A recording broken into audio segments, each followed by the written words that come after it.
Hi everyone, it's Bongo here from the Poultry People, and Aldi have got a third release. Their palm routers now in stock.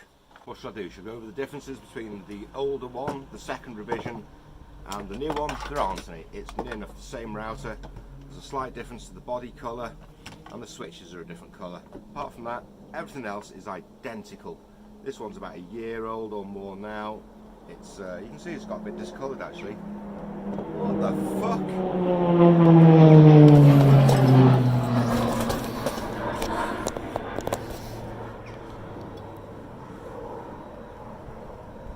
A bloody Spitfire! Jesus Christ, can't get any peace. There you go, there you go. Spitfire over the village. Now I've completely lost track of where I was going with this. Differences, colour differences, that's it. It's the same wattage, it's the same size, it's the same functions.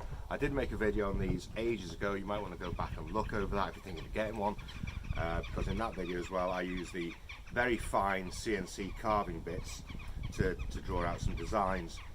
This time I'm going to look at the, you can see it there, I've already got it fitted. I'm going to go with the, look at the, one of the accessories that come with it. Don't throw these out, put them in a little jar, put them in a little box. This piece here is for doing router templates. Let's do some of them. We're going to make some headphone holders. I took the 4 screws out that holds the base on. If you want to copy a pattern repeatedly, use a template, you'd use this. It slots in there. I don't think it matters which way around it goes. It's all pretty much the same. It does actually recess in quite nicely. It's hard to see by eye. But yeah, it does fit in quite nicely. Then the base, of course, goes on somehow. Oh, there's a cake in there. As you can see by this here, normally I draw my shape out, then I get my jigsaw and I cut with a jigsaw. Then do what needs to be done with it. But the jigsaw isn't very accurate, so you always get variations by about 1 to 2 mil. Sometimes even more, because they can really wander off and do their own thing. So by using a template that we've already made to our best of our ability, that's as accurate as we can get, we can use that template then and this to do and get the same results, which should mean less time when we clamp it all together. Sanding. Less time wasted sanding.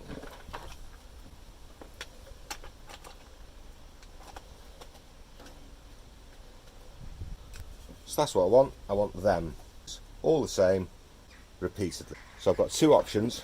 I can either clamp here and clamp it on, but because of the base size, oh, I might get away just putting it straight up. Oh no, I won't get it straight away putting it in the middle because it'll foul on there. So I'll have to clamp it here, do a certain amount, and then perhaps move the clamp and do it and re-clamp it over here so I can bring it back on myself without hitting the clamp. Hopefully, maybe.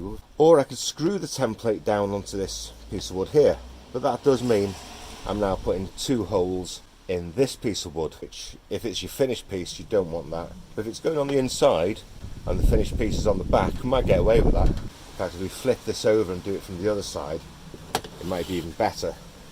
We can use this then as our finishing side and there'll be no holes in it whatsoever.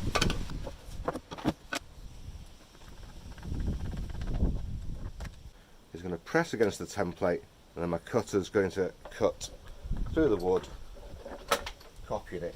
This end piece is going to be slightly larger than the template, so if that's an issue you're going to have to work that out with your template in the first place and take into account this 2 or 3 millimeters of size difference when you come to make it. Let's just hold that there.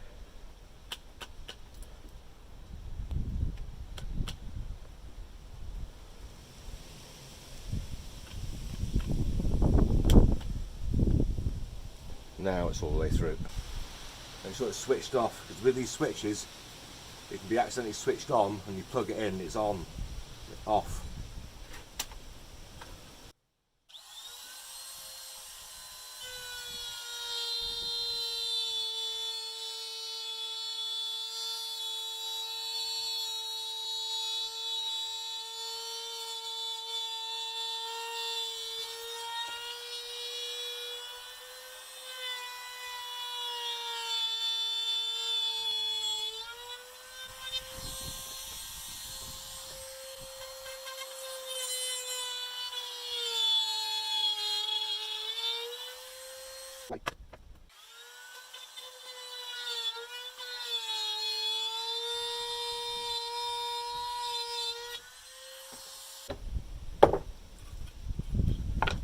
There we go, we've got a perfect copy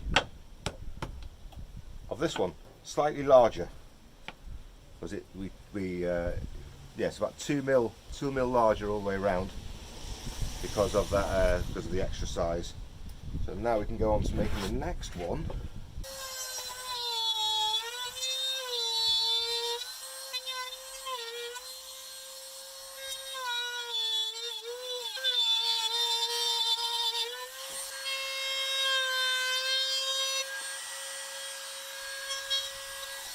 It'd be nice to get a template, acrylic cut, design this in a CAD program, print it out on a laser cutting acrylic, and there you'd have a really good little template that would hold its shape for quite a few turns, because this is going to get worn every time I push the guide against it.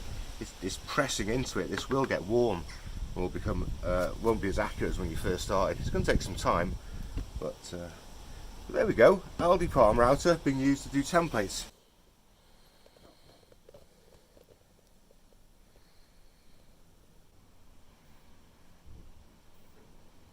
One of the reasons the Queen looks amazing is that all of her suggest we didn't miss anything.